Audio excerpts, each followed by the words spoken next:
1458회 나는 너를 모른다. 진주 수양딸 성폭력 사건의 진실이라고 합니다. 제목에서 딱 사건이 대충 보이네요. 과거에 성폭행 사실을 뒤늦게 신고했거나 폭로했거나 그랬겠죠. 근데 이 가해자로 지목된 당사자는 기억이 없는 거야. 그런 사건들이 예전에도 꽤 있었거든요. 십몇 년 전 사건, 이것도 그 알인가 이런 시사 프로 범죄 추적 다큐 이런 데 나온 적이 있어요. 꽤 문제가 한때 됐었던 부분인데, 증거가 없잖아, 이제 와서. 근데 이 폭로의 자극성 때문에 사람들이 어쨌든 그래도 폭로자를 믿어요. 사람 심리가 먼저 피해자 포지션을 선점하는 쪽이 좀 심정적으로나마 지지를 받기 때문에 몰린 사람은 진짜 아니면 억울하겠지. 근데 폭로하는 사람이 거짓말을 할 이유가 뭐가 있겠냐 이런 또 생각도 들고, 그러니까 믿어주는 거고, 범죄자니까 거짓말 하겠지, 아니라고 하겠지, 이렇게 보일 수밖에 없잖아, 또 사람이, 시선이. 그런 어려움이 있는 사건이지 않을까라는 생각이 듭니다. 근데 수양딸이라네? 수양딸인데 왜 나는 너를 모른다고 하지? 이런 것들은 또 우리가 보면서 사건을 이해해가면 되겠죠. 갑시다.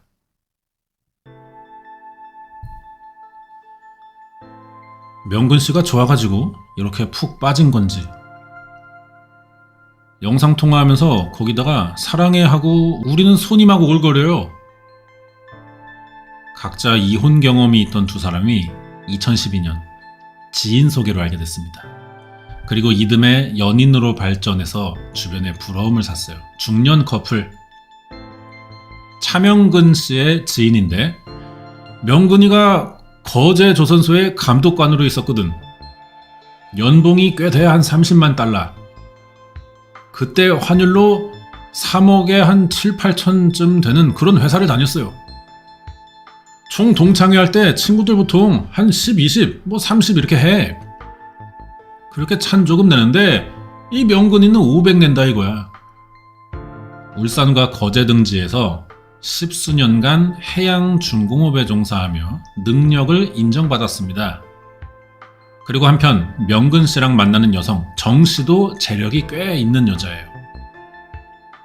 통장이 한 100개 있대. 와 씨. 통장을 살짝 이렇게 눕혀서 그럼 통장마다 돈을 이렇게 쭉 꽂아가지고 5만원도 있고 거기에 100만원 꽂힌 것도 있고 그래요. 정 씨가 대부업 해가지고 돈을 잘 번다는 얘기를 하더라고. 몇백억이 있다 그래? 진주 창원에서 대부업체 여러 개 운영한다. 정 씨가 진주시장이 꿈이래요. 정 씨 아버지가 진주에서 가부라는 이런 소리가 들리니까 아무래도 우리가 그거를 믿게 되죠. 진주의 한 여성 봉사활동 단체 회장으로도 정 씨가 활동했고, 장거리 연애를 둘이 했어, 명근 씨랑. 그러다 2017년에 회사 정리하고 진주에서 동거를 둘이 시작해요. 정 씨의 친어머니를 명근이 형이 모시자고 해서 모신 거예요. 원래는 두 분이 살고 어머니가 그 근처에 있었거든요. 명근이 형이 제안을 했다고 하더라고요. 카톡도 보여주네. 채운 게 어딨노? 엄마 열 많이 난다. 그러니까 여자분이 말투가 좀 이상해요. 갑자기 사랑하는 차명근님, 엄마 모시고 있는 고맙게 생각하고 있고, 약간 독이기야. 늙어도 똥오줌 다 받아줄게 유. 채운 게 어딨냐고요. 짜증나게 하네 또 시작부터. 채운 게 어딨냐고 물어봤으면 채운 게 어디 있다고 대답을 해.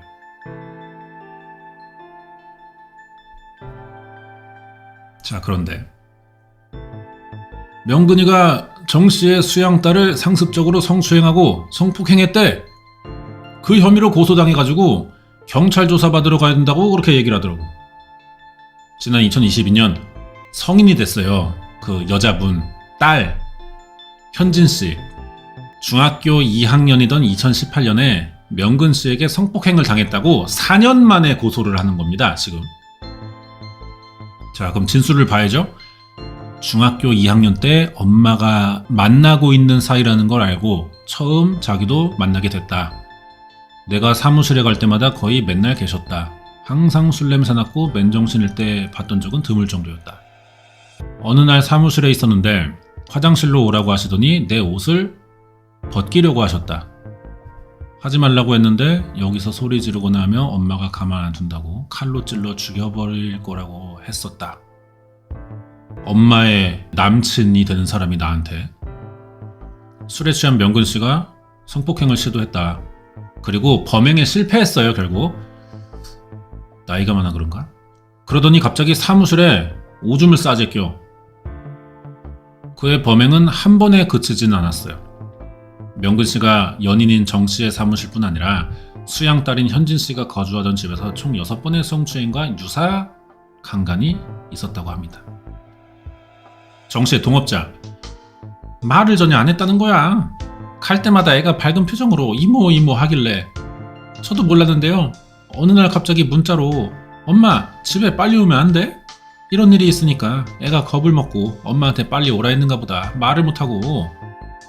엄마에게 곧바로 피해 사실을 털어놓지 못했어. 정 씨의 동업자는 그 이유를 알 것 같다고 합니다. 차명근이가 술만 먹으면은 약간 좀 그런 게 있는가 보더라고요. 정 씨가 두드려 맞은 건 제가 많이 봤죠. 때리고 뭐 눈에 완전 피버먹대가지고 정 씨가 한 번은 저를 눕혀놓고 목을 얼마나 조르고 했는지 몰라요 정말. 올라타가지고 칼 가지고 너도 죽으라면서 완전 개새끼예요 그거. 우리 차명근 씨가 좀 이상해 보이네. 연인 정 씨를 상습적으로 폭행했다. 정 씨를 눈 주위 뼈가 골절될 정도로 안아를 폭행한 것도 모자라서 정 씨의 동업자까지도 목을 조르고 주먹을 휘둘렀다는 그는 벌금 100만 원의 약식 명령을 받은 적도 있어요. 명근 씨의 폭력적인 성향이 두려워서 당시에는 신고할 생각조차 못했다고 합니다. 결국 범행을 당한 지 4년이 지나서야 성인이 되고 수사기관을 찾은 거다. 1심에서 아동 청소년에 대한 강간, 유사 성행위, 강제추행 등의 혐의로 징역 7년을 받았습니다.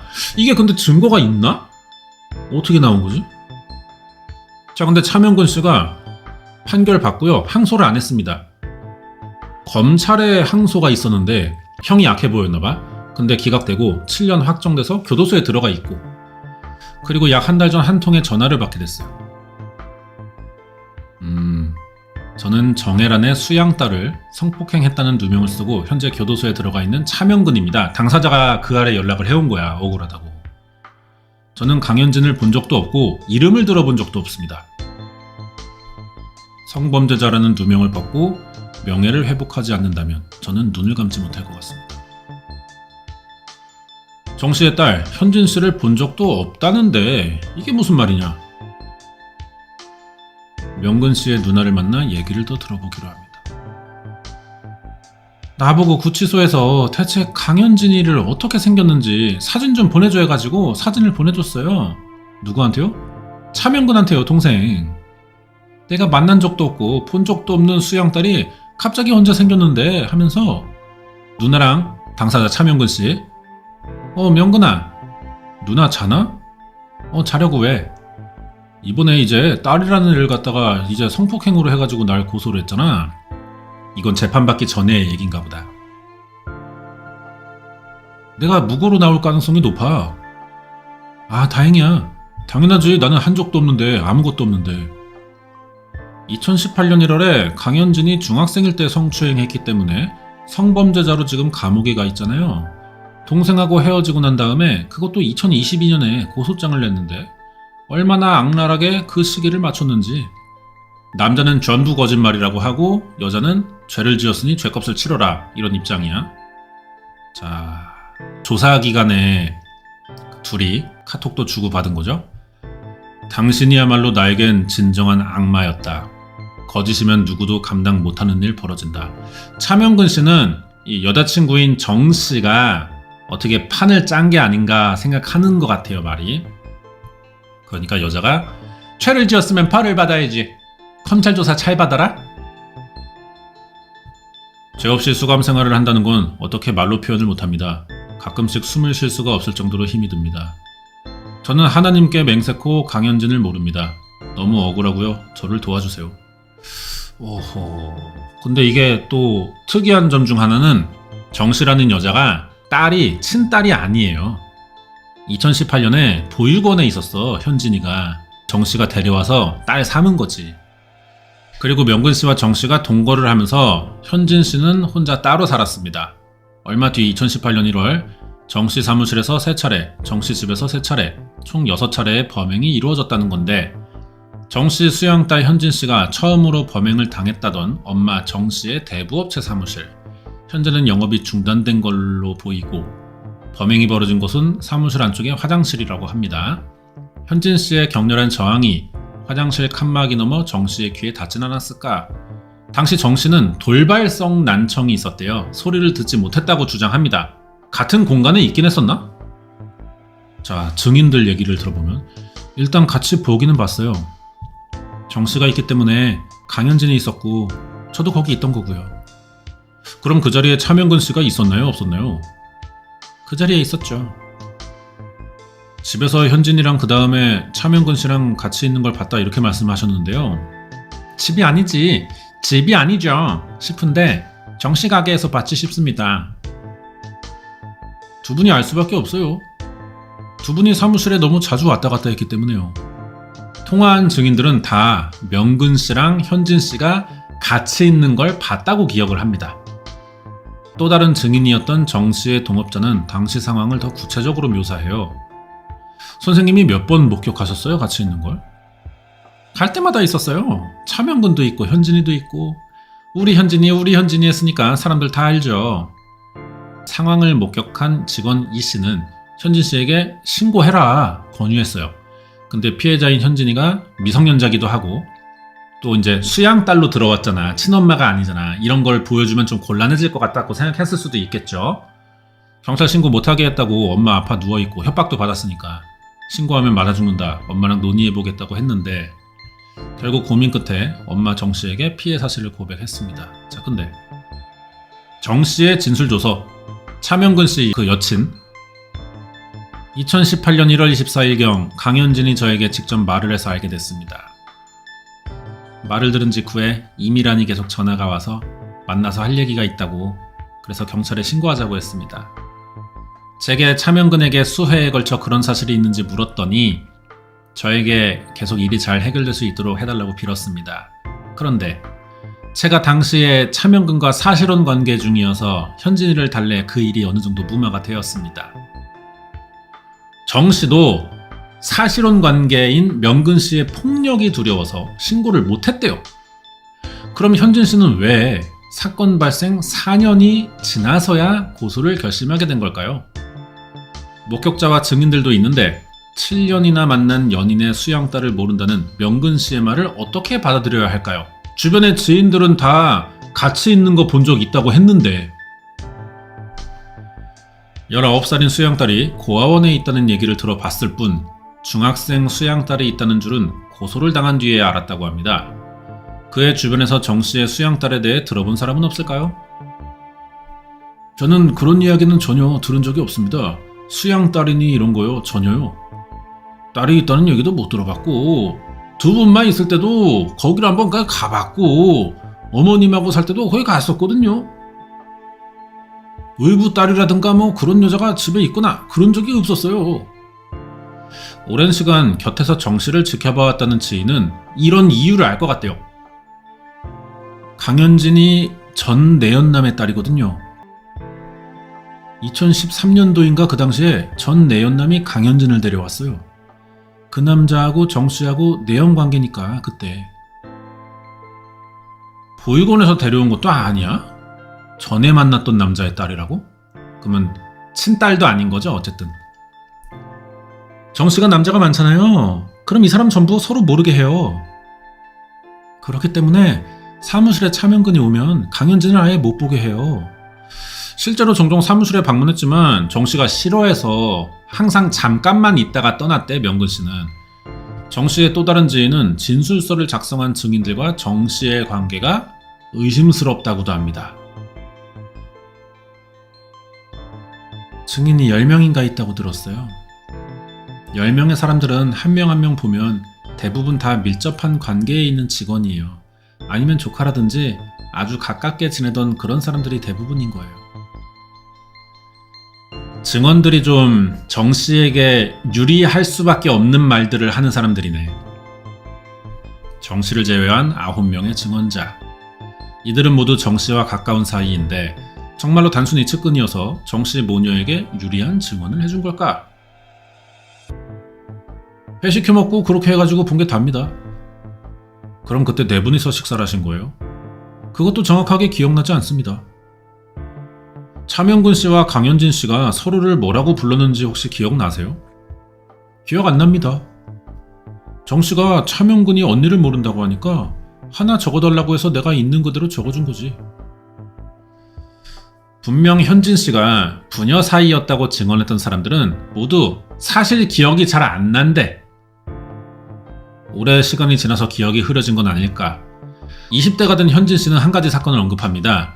사실혼 관계로 차명근과 정 씨가 함께 살면서 현진 씨는 따로 살고 있는데요.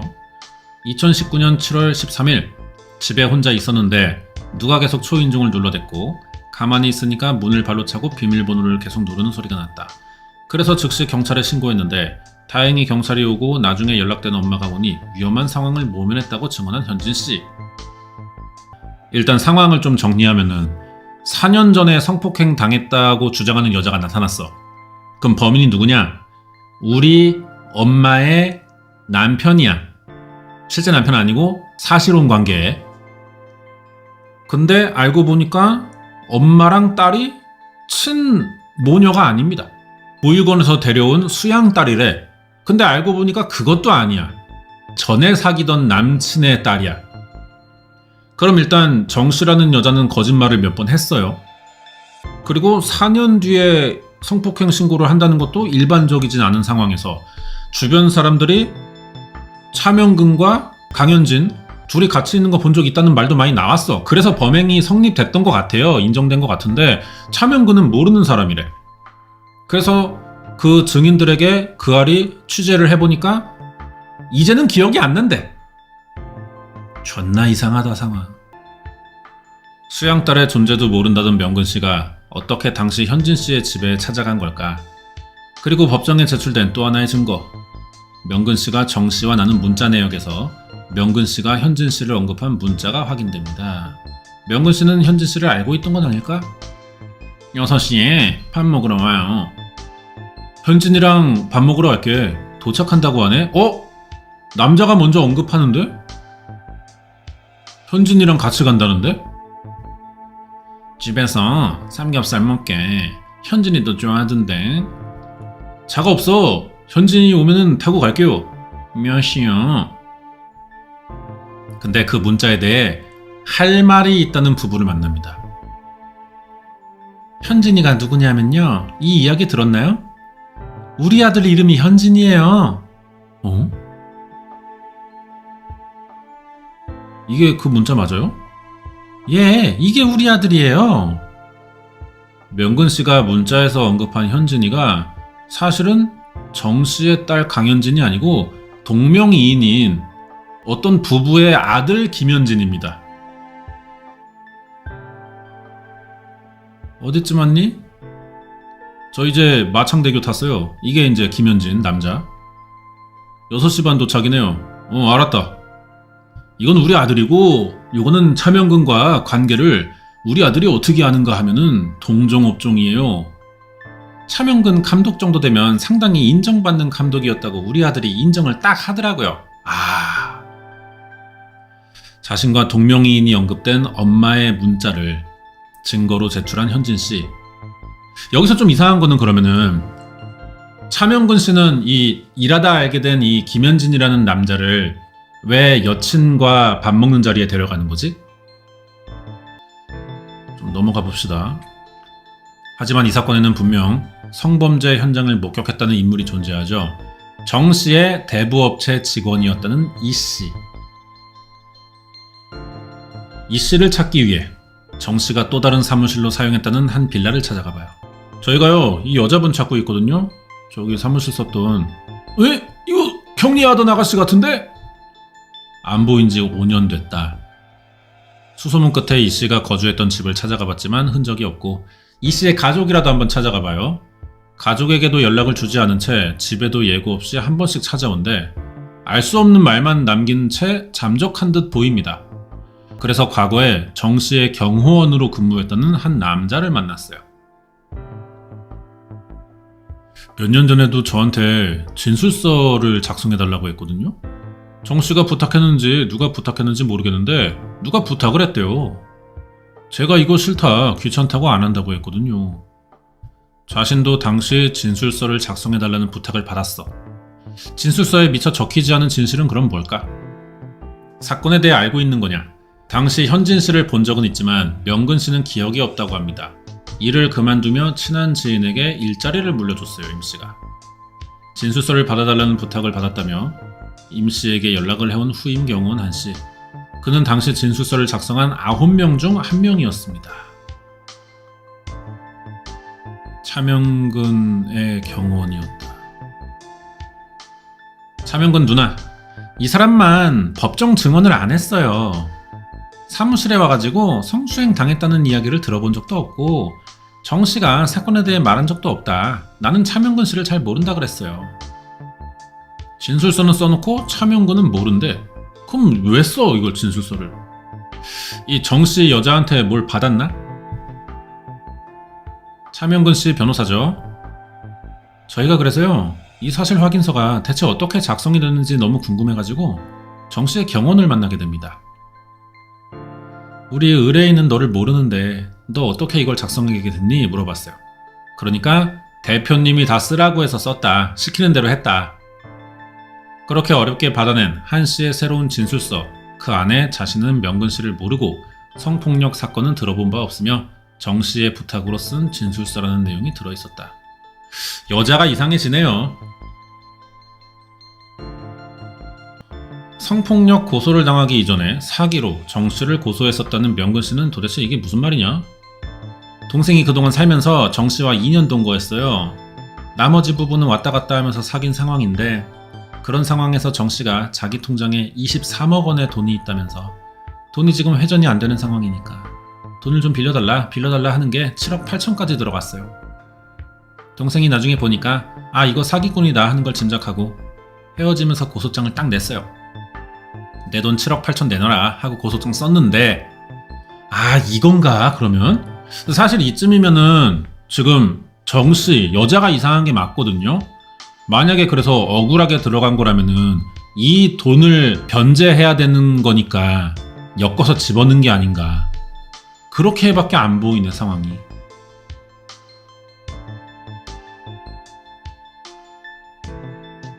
그 당시에 경찰관이 있었어요.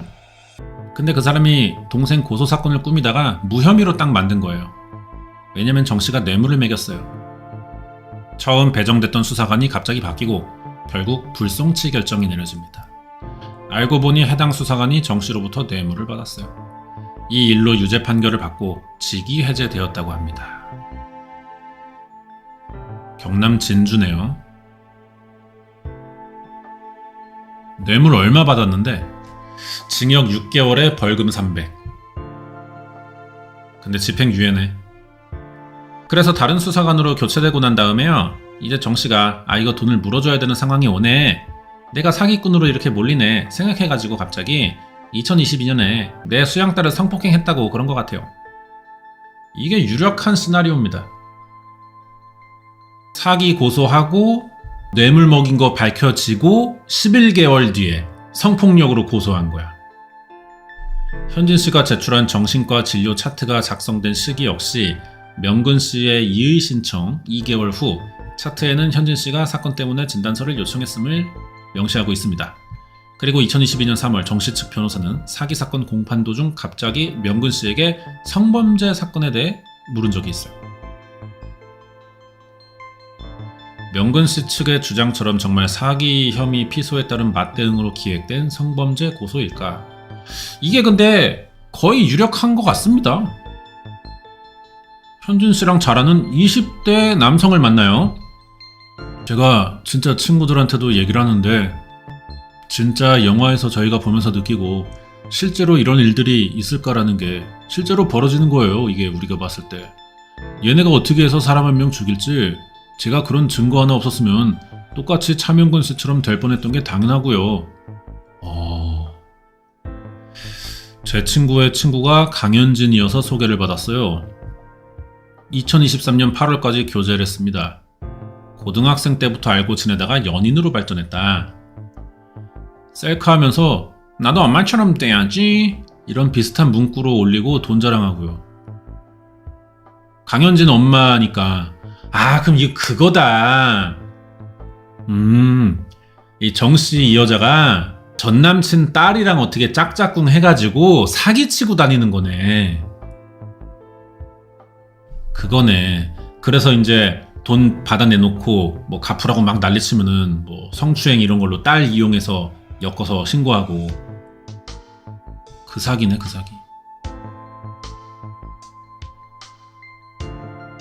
엄마랑 하루 종일 전화하고 엄마가 없으면 죽을 정도로 애가 엄마 얘기를 엄청 해.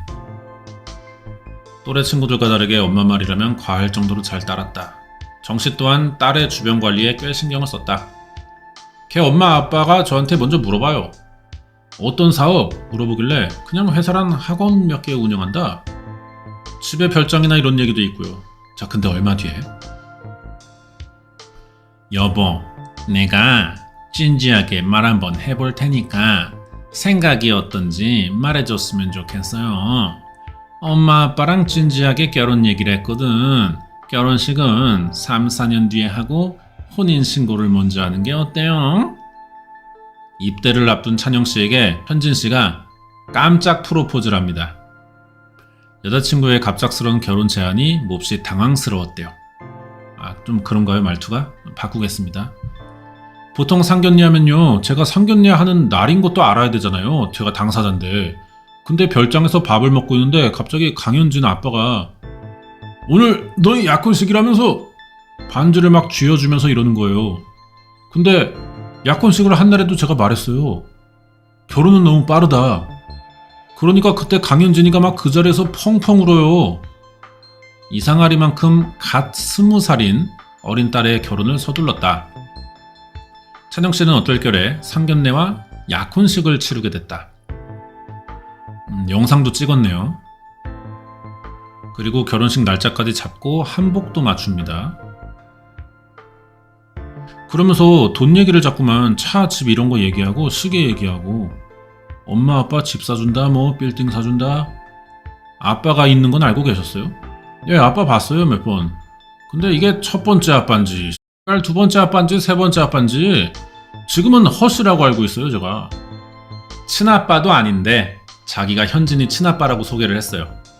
그는 스스로를 대단한 자산가로 치켜 세웠습니다, 스스로를.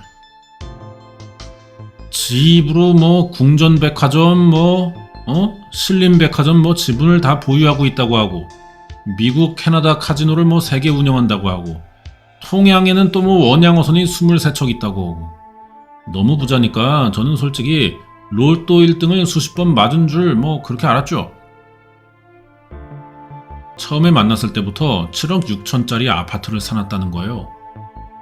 그때부터 이제 우리도 결혼 얘기가 막 오고 가고 하는데 투자를 안 도와줄 수가 없잖아요.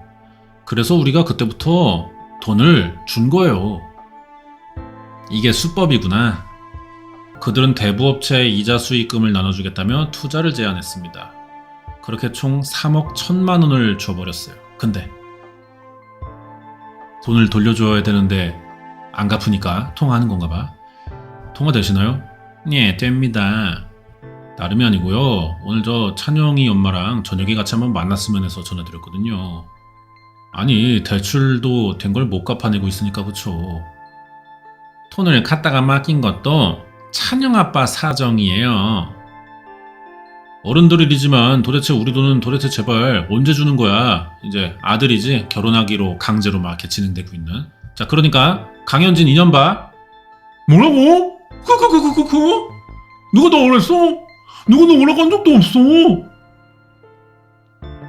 이거 사기로 만들어진 일본에 이런 범죄가 많아요. 사기를 집단으로 치는 가족인데 알고 보면 이 사람들 가족이 아니야. 단 한 명도. 다 어떤 목적에 의해 만나서 가족인 척을 하는 그 집단 사기단이 있어요. 일본에 많은데 약간 그런 방식의 조직인 것 같다 이거. 현진 게이마저 태도가 변했어. 그래서 결국 찬영씨 가족은 강씨의 가족을 사기로 고소합니다. 결혼까지 결심했다는데 여친의 배신, 시리에 빠진 찬영씨에게 고소장이 근데 또 와요. 엄청 당황했어요, 제가. 저게 뭔지 제 귀를 의심했다니까요? 강간? 아니 뭔 소리야 이게? 여봐, 패턴이 이거네. 남자들에겐 이게 어쨌든 취약하다는 걸 이용하는 거죠. 없었던 일임을 증명하기 위해 모든 증거를 모으기 시작했다. 근데 현진이 이 새끼 쪽에서는 이미 이 순간을 준비해왔기 때문에 가짜 증거라도 더 탄탄해요. 증빙력이. 그럼 당해내기 힘들지. 봐봐. 고소인은 언제쯤 택시에서 내려 저와 같이 걸어왔는데 걸어오면서 어머니와 계속 통화하는 걸 보고 저를 만나는 것에 대해 꾸중하는 것이 아닌가 하는 뭔가 찜찜한 생각이 들어 전화하는 사진을 찍어놨던 거다. 혹시 몰라서 찍어놨다는 것들을 이렇게 얘기하고 있으면서 존재도 하지 않는 성폭력이라는 말을 던졌을 때 그럴듯해 보이는 것들이 되는 거니까. 제가 그래서 이제 반박하려고 메신저랑 SNS 다 복구했죠. 약간 어처구니가 없더라고요. 저는 엄청 힘들었는데. 결국 현진 씨는 찬영 씨가 무혐의 처분을 받은 후 제기한 무고죄로 법정에 가고 나서야 강간이 없던 일이라고 인정했습니다. 그러면서 이제 이게 참 나라가 X 같은 게 이 지랄이 나놓고도 여자애는 무고죄 걸렸잖아 지금 이제. 근데 집행유예 받아요. 너무 잘못됐어 지금 이게 사회가. 법이. 남자는 거짓말 한마디에도 인생을 걸어야 되는데 그 거짓말을 하는 여자는 아닌 말고가 통하고 있잖아 지금 사회가. 차명근 씨 봐. 감옥 들어갔잖아 7년 받고. 근데 이거 무고죄 걸어도 현진계의 학년은 아닌 말고 하면은 집행유예야. 이게 맞아요 이 사회가? 아들 키우시는 엄마들 이거 어떡하실 거예요? 걱정 안 돼요? 이런 나라에서 키우는 거야 지금 자식을, 아들을.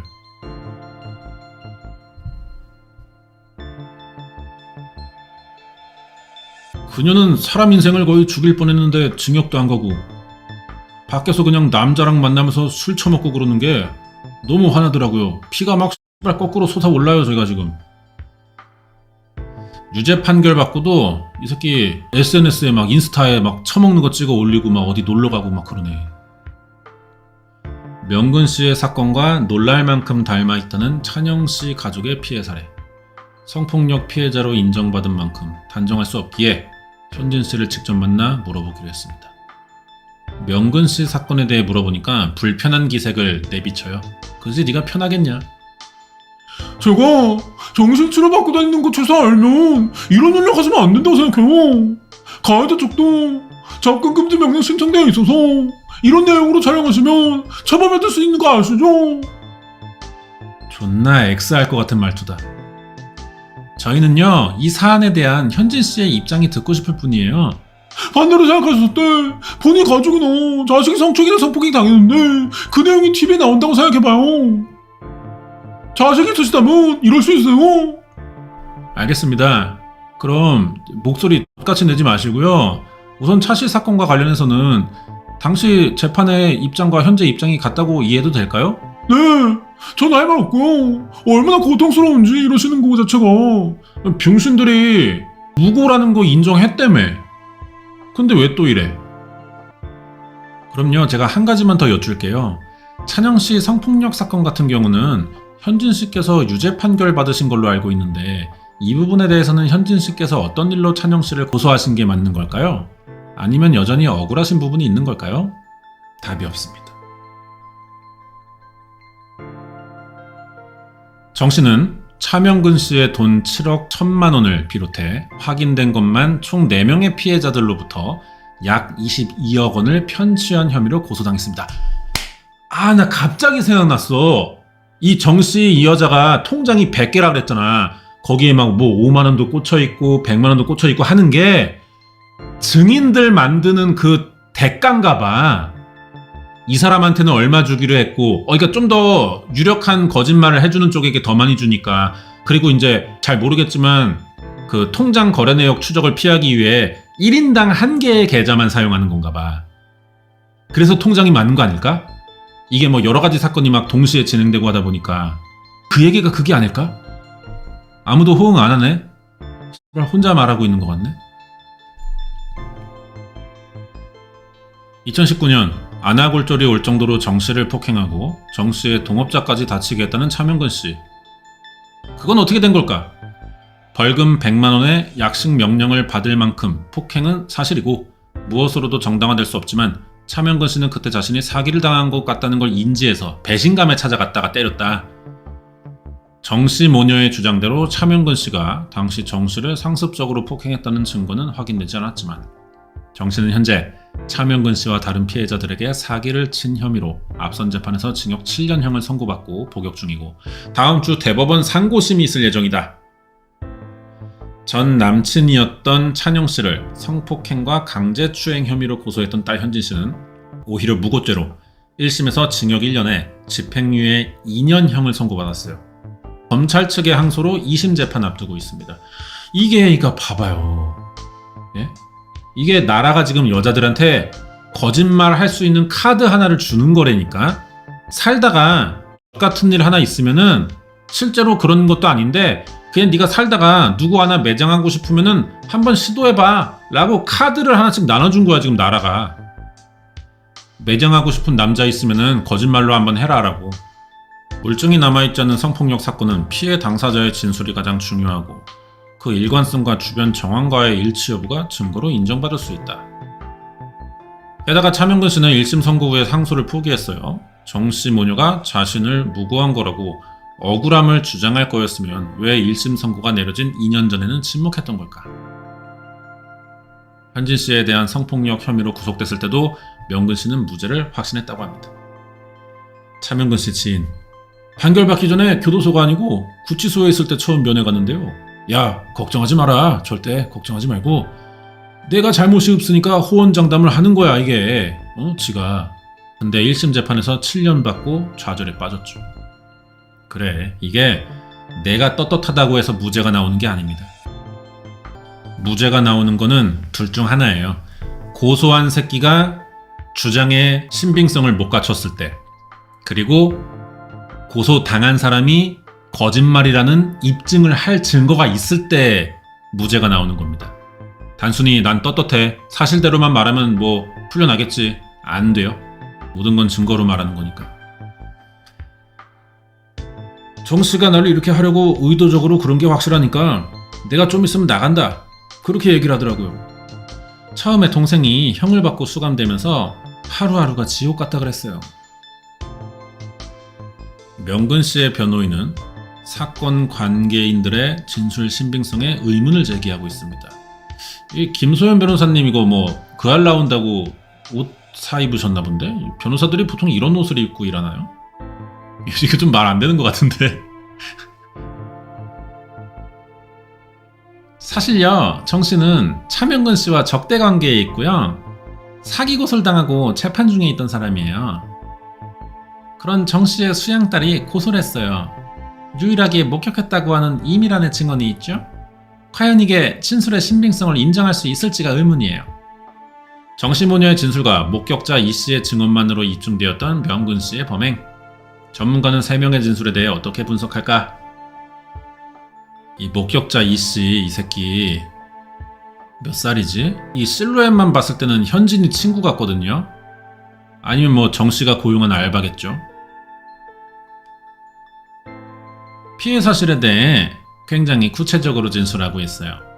진술 하나만 봤을 때는 일관성도 유지가 되는 것 같고 구체적으로 보이는 것 같지만 이전 진술과 비교를 해본다거나 혹은 그 사건과 관련된 다른 사람의 진술을 봤을 때는요, 일관성이 무너지거나 세부 사항을 이해할 수 없는 상황들은 사실상 많이 있었다고 보였습니다. 이제 뭐 그런 착각들도 많이 하는데 이런 절차를 하다 보면은 내 진술을 분석하는 사람이 있다. 내 진술의 신빙성, 저 새끼의 신빙성을 검토하는 사람이 있을 것이다. 이런 전문 분석관이 존재는 하죠. 이렇게. 문제는 근데 이게 그 아래 탔고 그 아래서 이 사람을 섭외했으니까 이렇게 개인적인 분석을 하는 거지 차명근 씨가 감옥 들어가는 동안 이런 진술 분석 받았을 것 같아요? 없어요. 없어요. 뭐 유명인의 사건도 아니고 진술 분석관이 뭐 엄청 많은 것도 아니고 해가지고 이런 거 안 해. 이거는 방송에 탔으니까 사이즈가 커져서 그런 거야. 보통은 없어.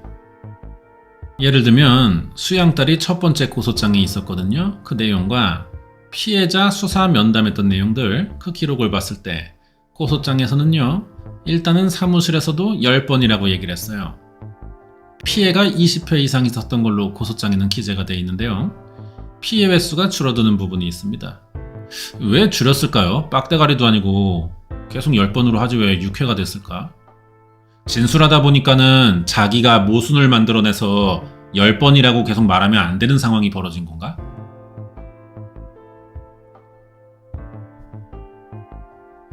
너무 옛날 일이니까 정확하게 피해 횟수를 특정하는 것에 어려움이 있다고 보여줄 수도 있지만 이건 단순히 6번 했는지 5번 했는지 이 정도의 차이라고 보기는 어려운 부분이 있거든요. 수사가 진행되는 1년여 사이 현진 씨의 진실은 피해 횟수와 기간 등에 대해 확연한 변화를 보였다고 합니다. 현진 씨의 진술 속 빈틈은 또 있어요.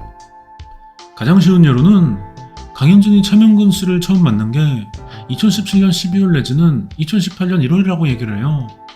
근데 나중에는 2012년에 차명근 씨를 처음 만났다고 주장을 해요. 변호사, 이거 재판 받을 때 신문 같은 건가? 증인이 피고인을 처음 만난 시점은 언제인가요? 초등학교 5, 6학년 때였습니다. 수사 기록에 보면 2016년 봄 또는 2017년 겨울 또는 2017년 가을이라고 진술을 자꾸 바꾸고 있거든요. 차명근 씨 변호사인가 보네. 초등학교 5, 6학년 때 보고 그 뒤에 자주 보게 됐던 시기가 중학교 올라가서였기 때문에 기억났던 대로 얘기했습니다. 초등학교 3, 4학년 때도 피고인을 봤나요? 예, 지나가면서 봤습니다. 자세하게 완전히 봤던 시기는 초등학교 5학년 때였습니다. 안 맞아떨어지잖아요. 하나의 에피소드를 얘기하면서 이렇게까지 시기를 혼동해야 할 이유가 없어요. 그렇지, 진짜 성폭행 당한 피해자들 얘기 들어보면은 그 막 표정, 웃음 다 기억난다고 한단 말이야. 근데 이 새끼는 왜 틀리냐고. 자기가 목격한 걸 말하는데 3번이나 범행 장소가 바뀌고 있습니다. 화장실 앞, 소파, 문 안쪽, 이지랄해요. 이 씨가 외근을 마치고 돌아와 목격했다는 범행 장면은 정말 실제하는 걸까? 2012년경부터 정씨 사무실에서 근무했다고 진술한 직원 이 씨. 근데 정 씨를 오래 봐왔다는 지인은 이 씨의 근무 기간에 의문을 제기합니다.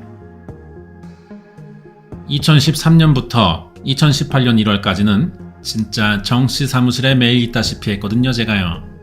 2018년에 사무실에 있었어도 이미란이라고 하는 애는 몰랐어요, 제가. 분명 2018년 1월까지는 이 씨를 본 적이 없다는 지인 이 씨의 얘기를 들은 건 그 이유라는데요. 이 씨의 사진을 갑자기 보내왔대. 그때 저보고 이미란이 은행에서 과장을 했다 이야기하더라고요, 정 씨가. 언니, 이 사람은 어때? 이 이야기는 내가 들은 것 같아요. 8월 이후에 이미란에 대한 말이 들렸지. 그전에는 전 들어본 적이 없어요. 그리고 나서 이 씨가 채용됐다고? 정 씨의 또 다른 지인. 제가요, 정 씨를 만나러 사무실에 방문했을 때요, 목격자 이미란이를 만났어요. 제가 그날 상황을 분명하게 기억을 하거든요. 그때 목격자가 뭐라고 했냐면, 퇴직금에 대해 좀 잘 아세요? 라고 저한테 물었고, 정 씨가 바로 한 얘기가, 왜 너 일 그만두려고?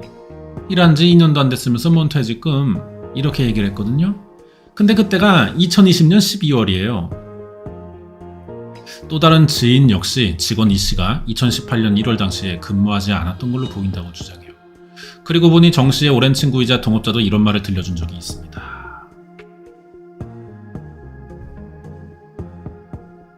이미란이라는 분은 언제 들어왔어요? 홍수진이 먼저 들어오고요. 이미란이가 들어왔지. 직원 이 씨의 전임자였던 홍수진. 홍 씨는 2017년 겨울에 명근 씨와 현진 씨가 함께 있는 걸 목격했다며 진술서를 썼던 9명 중 하나입니다. 진술해주는 대가로 돈 받고 그만뒀나 보다. 홍수진이 나가고 이미란이가 들어왔지. 여봐, 차명근이 교복 입은 여학생과 있었다고 써놨네, 진술서에. 이 모든 의혹에 대한 답을 알고 있을 정씨에게도 여러 의문이 남아 있습니다. 명근씨가 수양딸에게 처음 범행을 저지르던 날 분명 사무실에 함께 있었다고 진술했어요. 만약에 정말 강제추행이나 이런 소리가 있었으면 엄청 시끄러웠을 거잖아요. 근데 왜 몰랐냐? 난 그때 돌발성 난청 때문에 소리를 듣지 못했다고 얘기를 해요. 그걸 또 진단서를 냈고.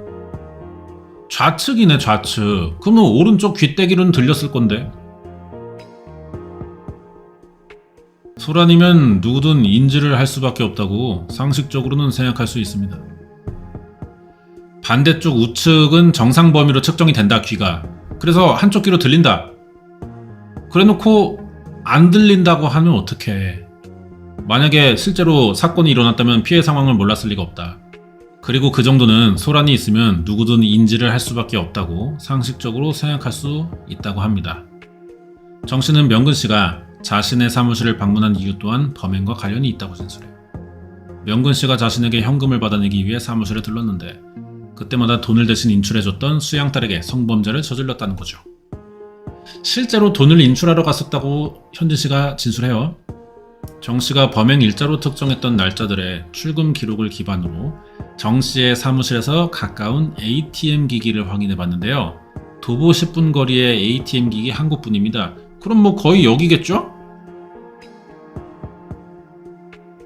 이번에도 강 씨의 진술은 실제 상황과 맞지 않아 보입니다. 당시 명근 씨가 사용했던 휴대전화에 딸 현진 씨에 대한 언급이 있는지 확인해 봤다는데 진술대로면 자기 딸이 성폭력 당한 이후인 걸 아는 상황인데도 웃으면서 차 씨와 대화를 하고 있어요. 그리고 웃으면서 영통하는 사진, 커플 사진 막 찍어요. 2018년 1월 성범죄 이후 3년간 문자 기록엔 약간의 다툼은 있지만 이 문제를 꺼내본 적이 없어. 고소장의 내용대로라면 알고 있는 건데.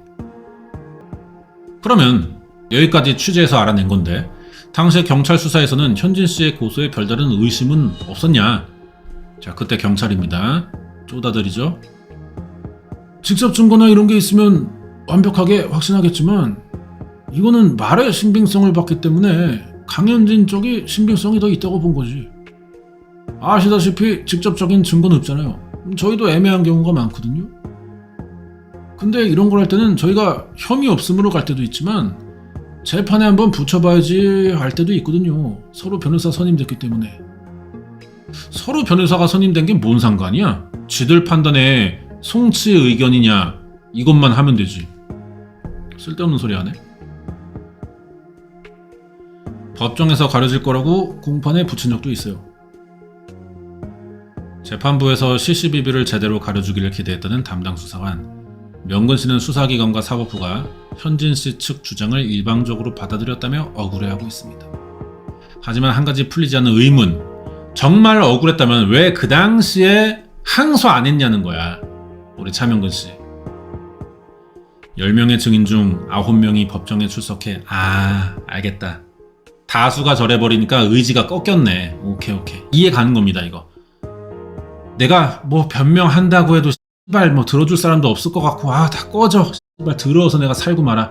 라고 했다가 교도소 들어가서 막상 지내고 보니까 다시 한번 전투력이 또 올라온 거지. 그래서 이제 사실 아니었다 이렇게 하는 거죠. 봐봐. 재판부 또한 그 증인들의 증언에 신빙성이 있다고 했습니다. 증인이 10명이나 있는데 항소에서 계속 무죄를 주장하다가는 가중처벌 받을까 싶어서 무서웠다. 그래서 억울함 삼키면서 자포자기하는 심정으로 항소를 포기했던 거다. 다시 한번 법을 믿고 재심을 청구하려고 하고 있습니다. 그래서 이제 그 아래다가 먼저 알린 거죠. 가중처벌이 두려워서 항소를 포기했다는 명근 씨. 그의 항소 포기가 앞으로도 부정적인 영향을 주진 않을까요? 피고인은 아예 이 고소인을 모른다고 했습니다. 그 두 사람이 같이 있는 걸 봤다는 다수의 증인이 나와가지고 법정에서 증언했습니다. 그래서 이 피고인의 항변은 힘을 잃었죠. 그리고 나서 항소도 안 했죠. 그래서 판사는 그렇게 보는 겁니다. 자신도 자신이 없기 때문에 안 한 거 아니냐 라고 볼 거라는 거죠. 또 다른 판사 출신의 변호사인데요. 수사 과정을 처음부터 되짚어볼 필요가 있다고 말합니다.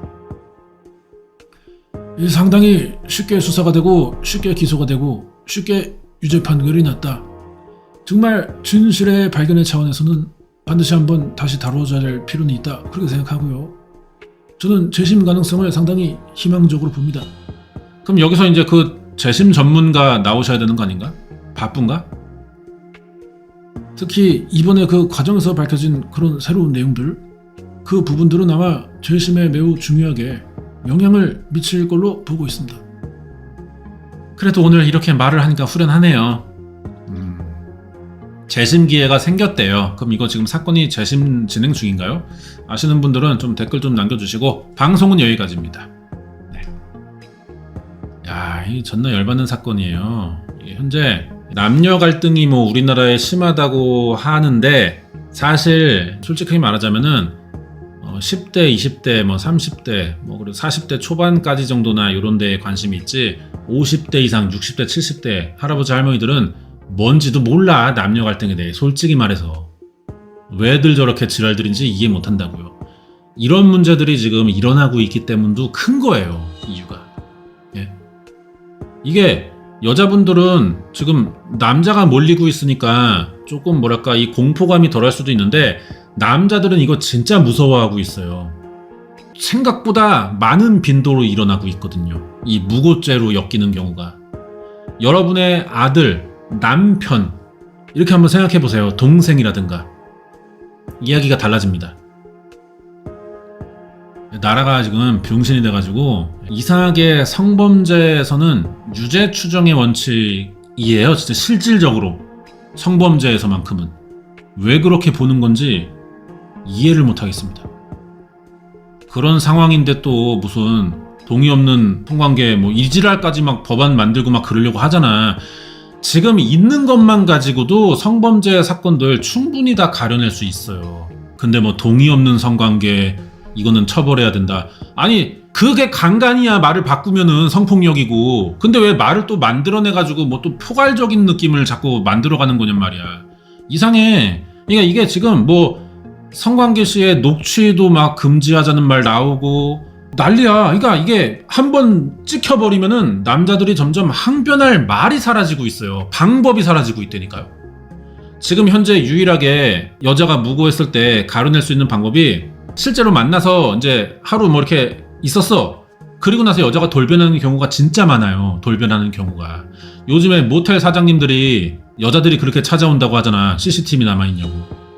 녹취가 유일합니다. 그 상황이면은. 근데 정치인들이 지금 성관계 시 동의 없는 녹취 불법 이걸 가려고 하는 거야. 그럼 남자는 대체 이걸로 몰려버렸을 경우에 무슨 수로 항변하냐고요. 항변할 기회를 만들어줘야 될 거 아니야. 항변할 기회를 점점 줄이고 있잖아. 그럼 이 사건 계속 생기는 거야. 그냥 거짓말 하나 띡 던지면 그만이야. 그래놓고 피해자의 주장이 일관되다. 여기 이제 그 강현진이는 빡대가리니까 진술이 달라져서 그런데 일관된 주장이면은 믿어줘요. 아니 씨발 잘 들어봐. 일관된 거짓말이라는 생각을 해봐야 된다니까. 아니 난 도라이들인가 왜 이런 생각을 못해? 일부러 안 하는 거야? 일관된 거짓말일 수 있잖아. 왜 이러냐고. 존나 열받아요 진짜. 여자분들이 성폭행 피해 당하는 사실에 분개하는 거 이해합니다. 근데 마찬가지로 여자들의 이 무고 성범죄 때문에 남자들도 분개한다는 걸 알아주시란 말이에요. 나라가 좀 개 병신이 됐으니까요. 아무튼 존나 열받으니까 그만 얘기할게요. 1458회 나는 너를 모른다. 존나 모르는 거는 확인된 것 같습니다. 진주 수양딸 성폭력 사건의 진실 봤고요. 재심이 있는 것 같은데 이제 결과가 잘 나와가지고 이 쌍놈의 아줌마랑 이 미친년 둘 다 엮어서 쳐 넣어야 됩니다. 그런 날이 오기를 제가 기다리고 있겠습니다.